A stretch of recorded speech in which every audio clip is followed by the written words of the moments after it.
علاقہ اجڑ گیا, $100 ارب سے اوپر قوم کا ضائع ہو گیا, وہ ایک دھمکی کی وجہ سے. اور جب اکٹھا کیا کونڈولیزا رائس نے بے نظیر اور مشرف کو, تو NRO دیا, اس سے 4 گنا پاکستان کا قرضہ بڑھا. تو آج اگر اپنی ساورنٹی کے لیے ہمارے ادارے نہیں کھڑے ہوں گے, ہمارا سپریم کورٹ نہیں سٹینڈ لے گا, اس کے اوپر صحیح معنی میں انویسٹیگیشن نہیں کرے گا, تو ہمیشہ کے لیے پاکستان کے وزیر اعظم سربراہ دھمکیاں برداشت نہیں کریں گے. وہ اپنی کرسی بچانے کے لیے ہاتھ کھڑے کر دیں گے جیسے پہلے ہوتا رہا. تو میں دوسری چیز یہ چاہتا ہوں کہ جب سپریم کورٹ اس کو انویسٹیگیٹ کرے گی, تو یہ جب انویسٹیگیشن ہوگی تو پتہ چلے گا کہ جو سفارت خانے تھے, یہ بیرون ملک سفارت خانے, کون کون لوگ ادھر زیادہ جانا شروع ہو گئے, کون سے اپوزیشن لیڈر سے انہوں نے زیادہ ملاقاتیں کی, اور سفارت خانوں کا کیا کام تھا ان لوگوں کو بلانا جو وہ سمجھتے تھے کہ تحریک انصاف میں خوش نہیں ہیں, ان کو بلانا شروع کر دیا, جنہوں نے سب سے پہلے جو اپنے ضمیر بیچے اور جو لوٹا ہوئے, ان کو پہلے سے بنانا شروع کر دیا تھا سفارت خانوں میں. یہ انویسٹیگیٹ ہونا چاہیے. کیسے پہلے سے ہی میڈیا کے اندر باتیں شروع ہو گئیں, بڑے نامور صحافیوں نے پہلے سے لکھنا شروع ہو گیا کہ عمران خان کی حکومت کے خلاف سازش شروع ہو گئی. وہ مجھے بھی ساری خبریں مل رہی تھیں, ہمیں بھی یہ سارا پتہ چل رہا تھا جنوری سے, جب یہ ساری گیم شروع ہوئی تھی, ہمیں یہ ساری چیزیں پتہ چل رہی تھی, کیونکہ ہمیں خبریں آ رہی تھیں کہ یہ کیسے کدھر لنڈن میں کون کون لوگوں سے ملاقاتیں کر رہا ہے, جدھر سے یہ شروع ہوئی تھی گیم. تو میں آج اس لیے یہ کہنا چاہتا ہوں کہ ہماری جمہوریت, ہماری آزادی کے لیے آج یہ سب سے بڑا خطرہ بنا ہے, اور اگر ہمارے ادارے آج نہیں کھڑے ہوں گے اس قوم کی خودداری اور آزادی کے ساتھ, تو یہ تو غلاموں کی,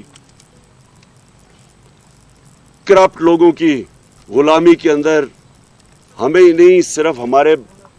ہمارے بچوں کا مستقبل خطرے میں. میں یہ دوسری چیزیں پوچھنا چاہتا ہوں آج کہ جب یہ لوگ انہوں نے اپنے ضمیر بیچے, اور انہوں نے اپنے حلقوں سے غداری کی, انہوں نے ہماری جمہوریت سے غداری کی, میں یہ پوچھنا چاہتا ہوں کہ کیا یہ اتنی امپورٹنٹ چیز نہیں کہ الیکشن کمیشن اور سپریم کورٹ اس کو فوری طور پہ سنے, ان کیسز کو ڈے ٹو ڈے بیسس پہ ان کے حل کرے. پنجاب اسمبلی میں جو ہوا ہے, اس سے زیادہ شرمناک چیز کیا ہو سکتی ہے؟ جس طرح وہ پولیس کو اندر بھیجے, ہماری بیچاری ایم پی وہ لائف سپورٹ مشین کے اوپر ہے اس وقت, ڈنڈے مارے گئے, جس طرح آسیہ کو, جس طرح انہوں نے کیا پنجاب اسمبلی میں, اور جس طرح کی حرکتیں کی گئی, یہ کیا کوئی جمہوریت ہے؟ اور پھر جن لوگوں نے اپنے آپ کو بیچا, کیا ہم اپنی ساری قوم کے سامنے اجازت دیں گے اس طرح کی چیز کو کہ کسی مغربی جمہوریت یا برطانیہ کی جمہوریت جدھر سے ہم نے یہ ماڈل لیا ہے, کبھی سنا ہے اس طرح کی کہ لوگ کمروں میں بند کر کے بکریوں کی طرح اور ان کو خرید رہے ہیں؟ کبھی یہاں کہیں ہوا ہے؟ تو میں حیران ہوں کہ ہمارا نہ سپریم کورٹ کے اندر یہ وہ ارجنسی ہے, نہ وہ الیکشن کمیشن کے اندر ہے. اور الیکشن کمیشن کا تو میں یہ واضح کر دوں آج کہ الیکشن کمشنر کو ریزائن کرنا چاہیے. دیکھیں, جب میچ کھیلا جاتا ہے تو امپائر کے اندر دونوں ٹیموں کو ماننا چاہیے کہ یہ امپائر ٹھیک ہے. جب ایک جج کیس سنتا ہے تو اگر ایک پارٹی یہ سمجھے کہ جج کے اوپر اس کو اعتماد نہیں, تو وہ ریکیوز کرتا ہے اپنے آپ کو. جب ایک پاکستان کی سب سے بڑی پارٹی یہ کہہ رہی ہے کہ الیکشن کمشنر اتنا جانبدار قسم کا آدمی ہے جس کے اوپر ہمیں کوئی اعتماد ہی نہیں ہے, سارے فیصلے ہی ہمارے خلاف کرتا ہے, اور جب چاہتا ہے تو کسی کے اوپر ایکشن لے لیتا ہے, اور جب چاہتا ہے نہیں لیتا, کیونکہ ڈپینڈ کرتا ہے کہ وہ کون سی پارٹی میں ہے. تو جب اس کے اوپر ہمیں اعتماد ہی نہیں ہے تو اس کو ریزائن کر دینا چاہیے, کیونکہ یہ امپائر بن ہی نہیں سکتا.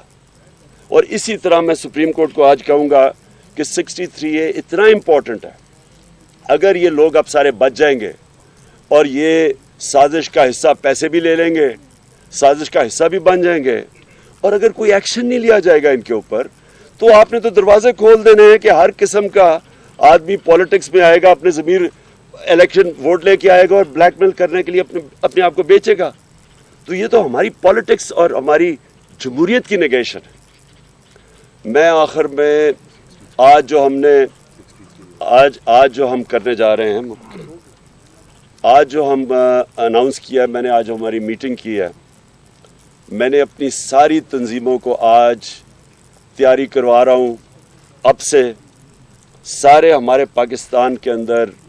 گاؤں لیول کے اوپر, محلہ لیول کی تنظیموں کو میں نے آج انسٹرکشنز دے دی ہیں. سب تیاری کریں اسلام آباد کی حقیقی آزادی کی مارچ کے اوپر. یہ میں ڈیٹ دوں گا ان کو, لیکن میں تیاری ابھی سے کروا رہا ہوں. اور انشاءاللہ یہ اتنا بڑا یہ عوام کا سمندر آئے گا اسلام آباد کی طرف, کیونکہ میں نے کبھی قوم کے اندر اس طرح کا شعور نہیں دیکھا جو آج ہے ان کے اندر. کبھی ایسے نہیں ہوا کہ 3 سب سے بڑے وینیوز پشاور 4 وینیوز, پشاور, اسلام آباد,